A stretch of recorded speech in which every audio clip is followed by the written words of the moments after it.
Thank you all very much. Thank you. Want to talk about ISIS? The reason that you don't want to talk about ISIS? All right, what about ISIS, guys? How often are these people talking about the issues that we talked about today? Of course I'll talk about ISIS.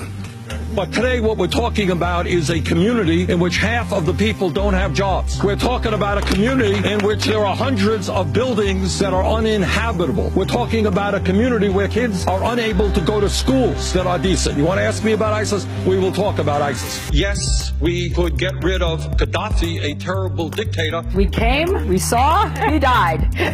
But that created a vacuum for ISIS. Yes, we could get rid of Assad tomorrow, but that would create another political vacuum that would benefit ISIS. Yeah, we have got to be tough, but not stupid. But I worry Secretary Clinton is too much into regime change and a little bit too aggressive without knowing what the unintended consequences might be. When we both looked at the same evidence about the war in Iraq, one of us voted the right way and one of us didn't. 6,700 brave men and women from our country dead.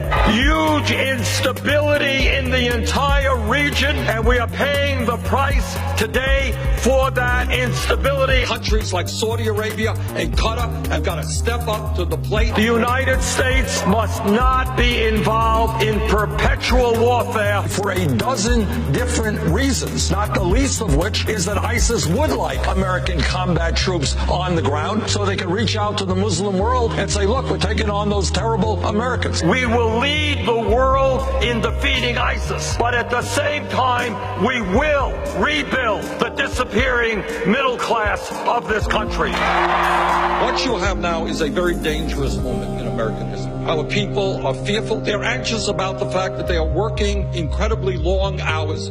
They're worried about their kids, and they're seeing all the new income and wealth going to the top 1%. And they're looking around them, and they're looking at Washington, and they're saying, the rich are getting much richer, I'm getting poorer. What are you going to do about it? What are you going to do for my kids? Big money interests have taken more and more out for the few and left the working people and the poor out to dry. And somebody like a Trump comes along and says, I know the answers. The answer is that all of the Mexicans, they're criminals and rapists. We got to hate the Mexicans. Those are your enemies. We hate all the Muslims because all of the Muslims are terrorists. Meanwhile, the rich get richer. This democracy is evolving into an oligarchy. One family, the Walton family, owns more wealth than the bottom 90 million Americans. Many of the people who work at Walmart are on Medicaid, which you pay for, food stamps, which you pay for, government subsidized housing that you pay for, because the Walton family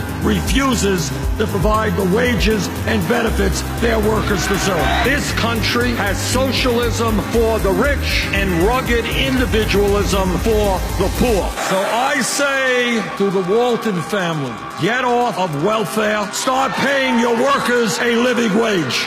I've got a problem. I've got a problem with a president and a Congress which allows 5 million children to go hungry, 2 million people to sleep out on the streets, cities to become breeding grounds for drugs and violence. We have more people in jail than any other country. What do we have to do? Put half the country behind bars? If you want to get tough on crime, let's deal with the causes of crime. Let's demand that every man, woman, and child in this country have a decent opportunity and a decent standard of living. Let's stop keep putting poor people into jail and disproportionately punishing blacks. Obviously, ISIS and terrorism are a huge national issue that we've got to address. But so is poverty, so is unemployment, so is education, so is healthcare, so is the need to protect working families. And I will.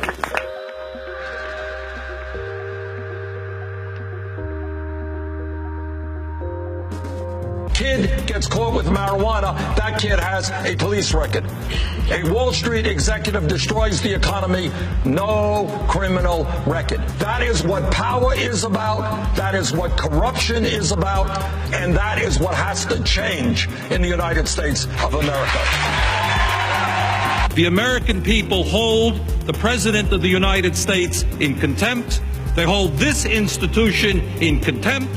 They hold the Republican Party in contempt. They hold the Democratic Party in contempt. They think that maybe, given all of the crises facing this country, it's about time that there was some bold leadership here